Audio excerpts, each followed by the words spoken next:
form aspiration.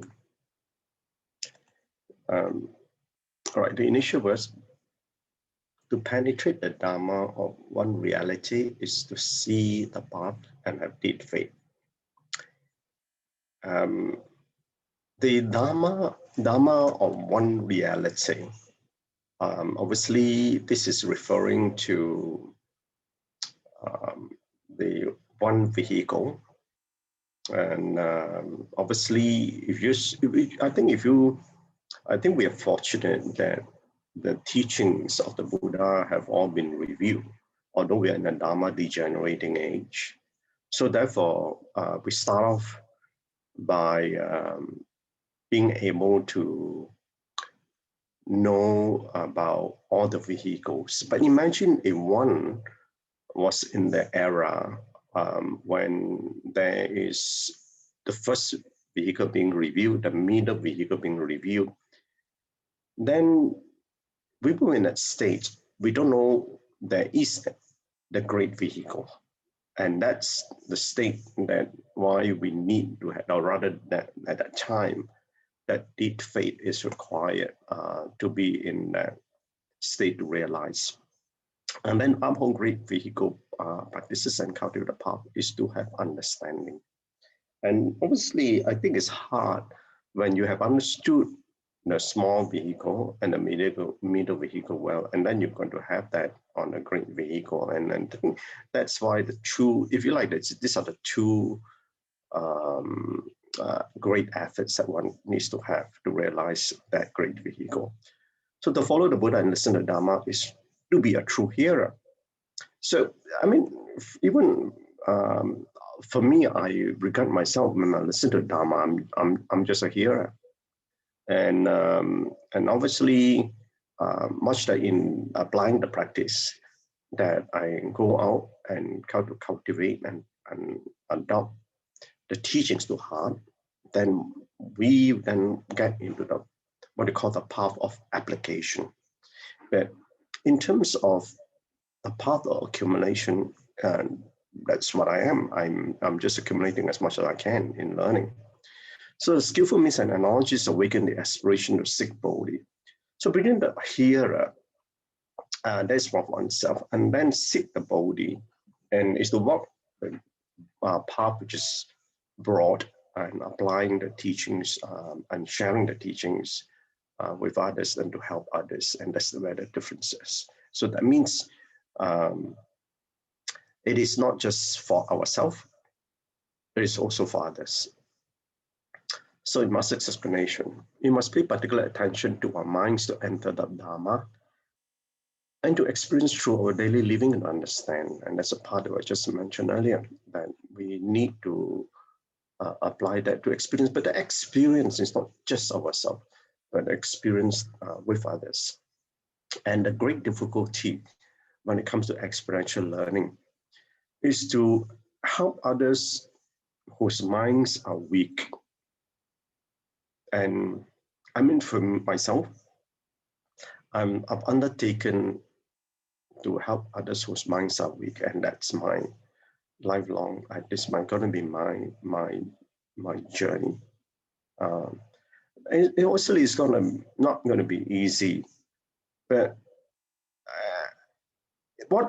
the things that if I help them, I actually learn a lot in the process. They are just as much my teachers when I share with them and help them. So, and because when I do that sort of work, I actually understand the workings of the Dharma. So when we understand the Dharma, we know all things are without self. And if you look at all the great teachers, and I'm fortunate to be able to talk to some of these great masters. I remember once I had a conversation with the abbot of Dharamsala. Dharamsala is the abode monastery of the Dalai Lama, and he was then based in Germany, and obviously then traveling around Europe. And I asked him why, and there was a time when we had a private audience with the Dalai Lama. And so before that, we had an audience with the abbot. So I was talking to him. And I asked him what was his greatest challenge when he was based in Germany. And he said, mental affliction. I say you'll be surprised at how many people are mentally afflicted where he was. And that was, I mean, it resonates very well to what I see as my experiential learning. So we do not wait until something happens to us before we try to find a way to apply the Dharma. When something happens, all of us can come together as if one mind to find a way to help others. And that's why I put up this line, because that's what I'm trying to do.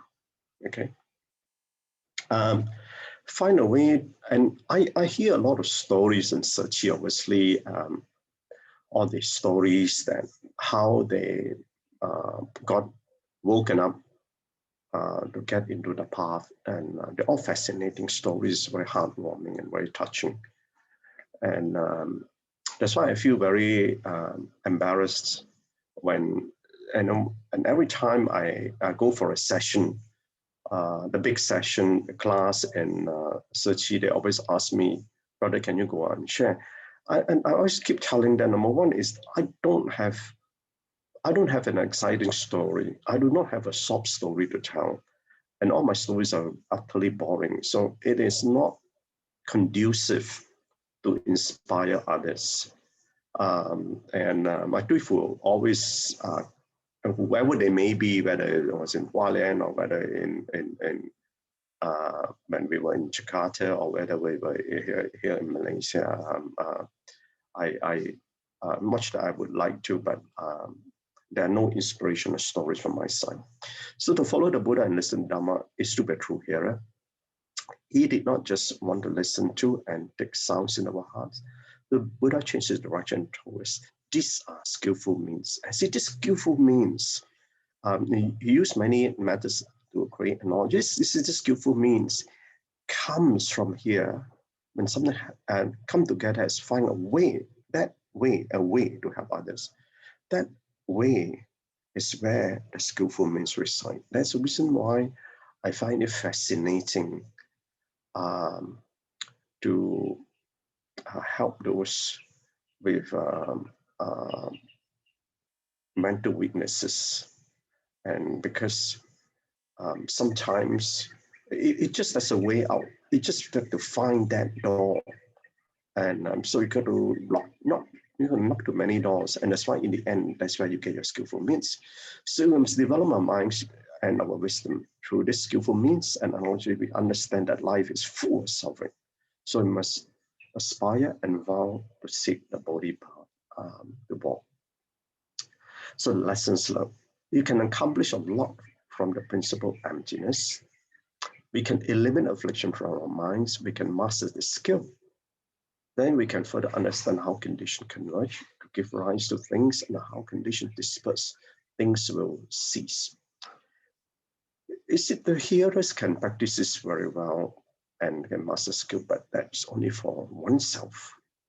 Now, extend that skill to apply to others, and that's where the Bodhi path is. So all phenomena are impermanent, constantly changing and never abiding. They work on internal cultivation to realize the Dharma through external practice.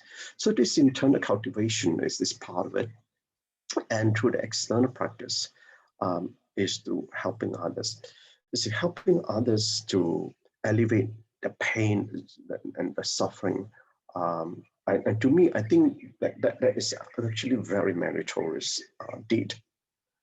But to get them out of the mental affliction, it's hard. It's hard. But I personally find it absolutely rewarding and joyful when you can do that. So, and that's exactly what the Buddha did to liberate. The liberation is through the mind. So, and they had understood internal merits and external virtues. So when they heard hearers receiving predictions of the Buddha, they were astonished. How can then hearer can have the prediction? And that's where the aspiration has been formed. We then get into this practice. Obviously, when they hear this prediction, they were joyful in both the body and the mind, and that is part that is say, well, that aspiration is real.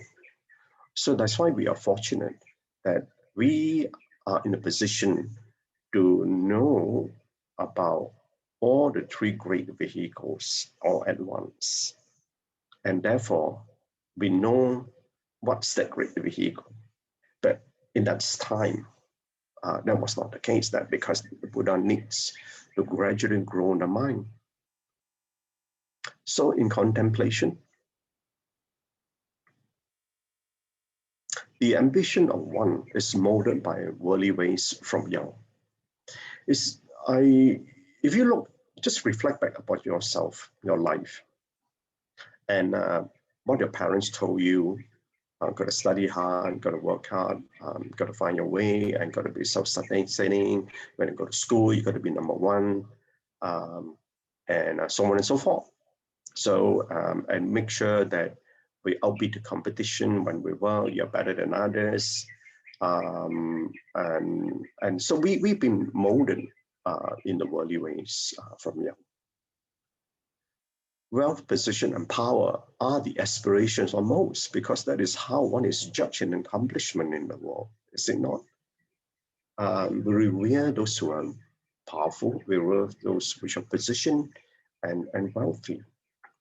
And that's the aspiration, that's the world we are living. And we are all householders, so we live in that environment. So upon retirement from work, they find little meaning in life because these worldly pursuits are emptiness in nature. So I still remember when I was about to retire, I spoke to a number of people, and the common question they asked me is, what are you going to do after you retire? Honestly, I told them nothing. I have nothing planned. And what I wanted to do was that I wanted to go to Beijing for 6 months, throw myself in Beijing for 6 months. Maybe then I can learn Mandarin. But that never happened, because the day after I retired, I got appointed to various boards and never dig myself up. And so I got continue to be grounded in samsara, because I want to learn Mandarin, because I really want to read the teachings written in Mandarin. So that's where I am. I'm still stuck here. So upon death, many realize that all the attainments evaporate and become meaningless. And some of them do realize that. You can hear of some stories, whether it's whoever these great warriors are, emperors, multi-billionaires, so on and so forth. You hear similar stories. And all these attainments, they just become meaningless and they just evaporate upon death. But by then, it is too late, as one has already spent the entire lifetime in pursuit of worldly goals. So we need to wake up. So on relationship, about purity in relationship, we all are awakened by ambition. I just mentioned, that's how we've been brought up.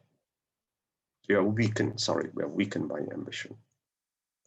And obviously knowing the Dharma assistance right now, hopefully we get to realize this. But we are strengthened by aspiration, which is what today's teaching is about.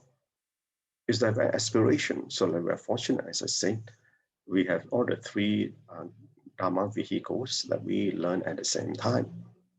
So without during the time of the Buddha to learn for 42 years, to learn the small, the middle vehicle, and the greater vehicle, until before the Lotus Sutra was revealed. So we have this aspiration right in front of us, so we need to strengthen that. So be pure and selfless in your thoughts, words, and deeds, just as pure as a smile of a baby. And you know why? Because a baby smiles for no reason, but simply as an expression of the pure heart. Okay, Gan En brothers and sisters.